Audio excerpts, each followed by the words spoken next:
Jose Aldo defeats Renato Moicano by TKO 44 seconds into round 2. We talked a lot about the performance, obviously. So what do you do now, right? Because for me, I felt shortchanged by those 13 seconds between Conor McGregor and Jose Aldo, right? All the buildup, all the preamble for a fight that, as great as it was for Conor, didn't even happen in a lot of respects, right? So we didn't even think this was a possibility, I guess, unless Jose Aldo came out and dusted a guy in Renato Moicano inside of 6 minutes, a guy in Moicano who people thought he could be next for Max Holloway. So given the series with Aldo and Holloway, the decisive 2-0 advantage for Max, given the fact that Conor McGregor doesn't have a fight on the books, what is your appetite for a rematch between Conor McGregor and Jose Aldo? Okay, I do want to get back to the performance because I have a completely different take. Take it. It's all yours. But I do. Let me answer you first because I want to address your question. It's an important one.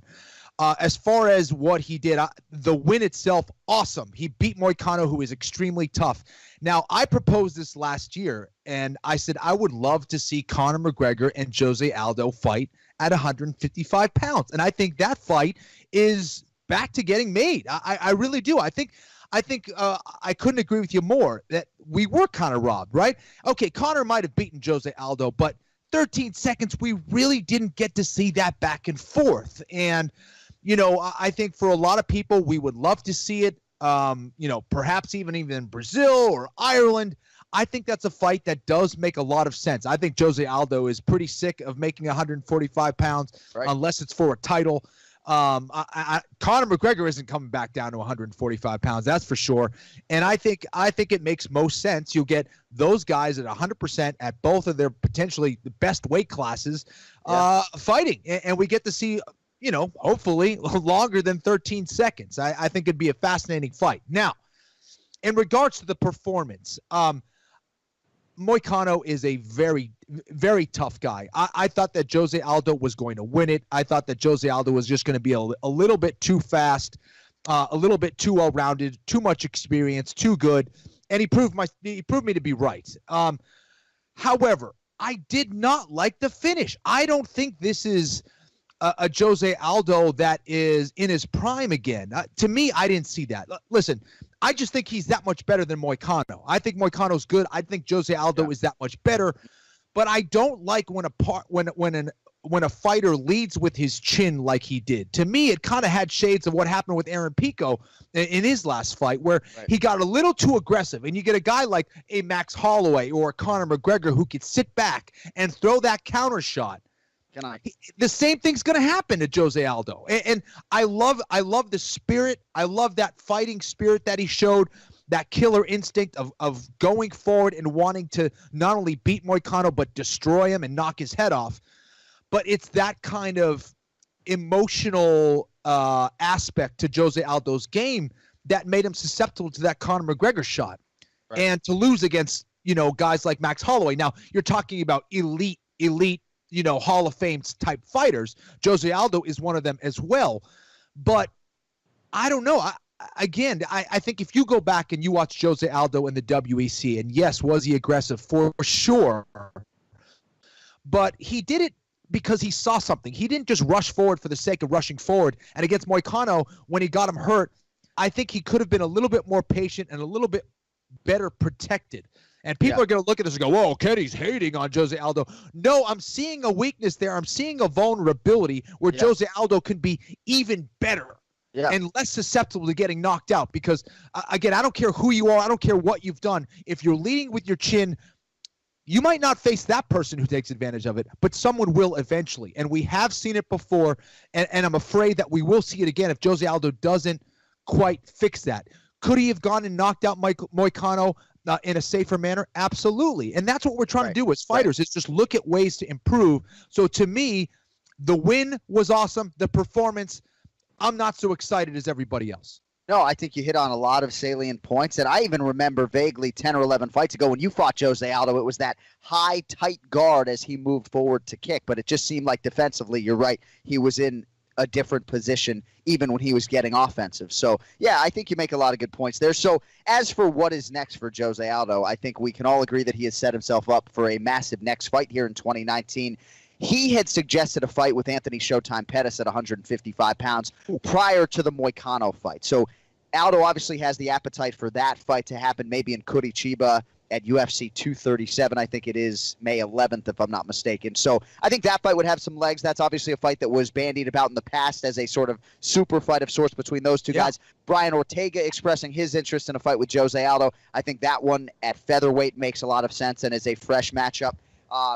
And then, of course, there's Conor McGregor. I think there are three names there, and I think his next opponent is going to come out of that mix, and it'll probably be in Curitiba. It'll be a home game for the King of Rio. I agree. And again, I think prior to Conor McGregor, prior to that fight against Conor McGregor, we saw Jose Aldo, who was, I think, very defensively responsible. And since then, I think maybe he feels like he needs to make up for that fight and just be Mr. Aggression and Mr. Excitement.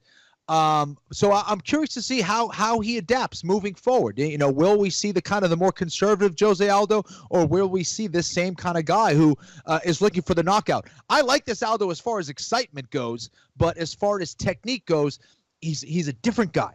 Yeah, no, I think that's fair. Nice to see him active too. I think it was December he knocked out Jeremy Stevens, makes the quick turn, and that's one thing that has sort of worked against Dustin Poirier in this whole Conor McGregor conversation. Poirier has been the consummate company guy, true workhorse. I loved that he went on the offensive on Twitter and said, my next fight absolutely has to be Tony Ferguson or Conor McGregor. But here is Dustin Poirier. He was unable to make the walk against Nate Diaz last November due to injury. And so now he hasn't fought in a little bit, even though his last few performances have been unbelievable. But since he's fought, you've had Cowboy Cerrone and Jose Aldo, in the opinions of a lot of people, maybe cut Poirier in terms of the promotional appetite for Conor McGregor's next fight. So I still would like to see Dustin, although Aldo is certainly intriguing to me after what we saw this weekend, you know, but Absolutely. And the fact that this guy had the belt at 145 pounds for so long. You know, if there's one guy who deserves it after everything he's done in the sport, he will go down as a Hall of Famer. Jose Aldo deserves that second big money fight against McGregor. Yeah, I think so too. All right, a couple other guys I wanted to highlight. I mean, what a show on ESPN Plus, by the way, just in terms of the main card in particular. All but one fight a finish. Damian Maia moves into the 20-win club in the UFC. We all remember Damian Maia when he started 5-0 with 5 submissions in the UFC. And here he is getting his 20th UFC win at 41 years old. This guy is our age. And when you look at the recent 3-fight losing streak, that was against the big three, right? Tyron Woodley, Colby Covington, Kamaru Usman. You give him Lyman Good, and it basically goes the way much of Maia's career has gone. Next. Thank you for playing.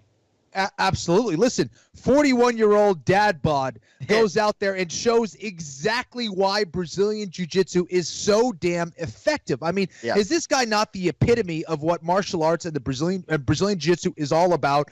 You look at both guys and you start laughing. Oh my God! I hope Lyman Good doesn't kill this poor guy named Damian Maia. I hope his head stays on his shoulders.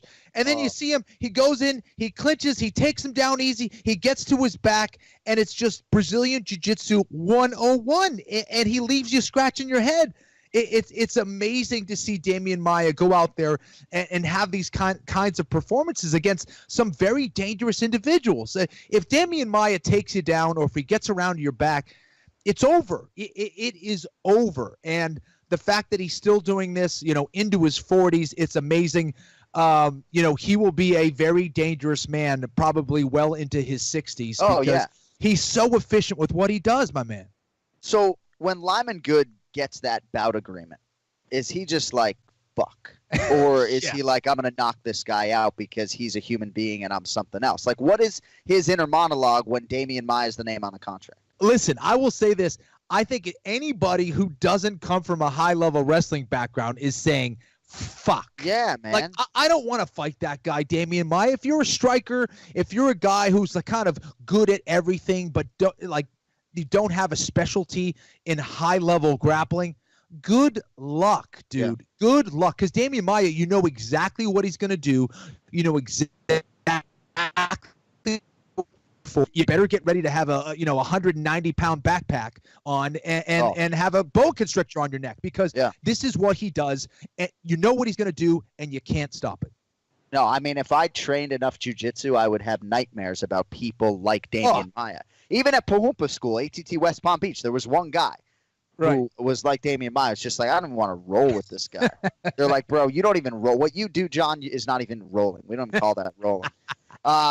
So in terms of Damian Maia and Charles Oliveira and your appreciation for the submission game, right? On this night, we were witness to two of the most accomplished submission artists in UFC history. And I'm not saying either man is a Hall of Famer, okay? Maia obviously has twice challenged for UFC gold. Charles Oliveira has not. But, you know, for me, when I think historically about the UFC and I think about this era, you know, these are the guys. And, you know, if there's not a place in the Hall of Fame for a guy like Damian Maia who has done what he has done and his MMA application of jiu-jitsu in the modern era, like, I don't know. I think he should get some strong consideration given the body of work and given that he's still a specialist and getting it done in 2019. Couldn't agree with you more, man. Couldn't agree with you more. I think Damian Maia is a Hall of Famer, to be honest. I'm amazed by what he's been able to accomplish in this sport. I've been a fan of him just when he was competing in Brazilian Jiu-Jitsu in submission grappling.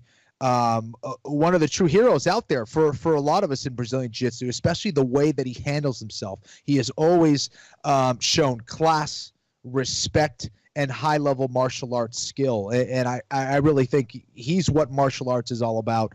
Couldn't be happier for him. And as far as Charles Oliveira, you know, having the record now, most submission wins, it's very impressive. And, you know, he's always kind of on the brink of disaster with what he does with his fight game sometimes. Like, he's either going to get knocked the hell out or he's going to rip off a limb. And in this case, he was able to rip off a limb, showed some toughness to come back there.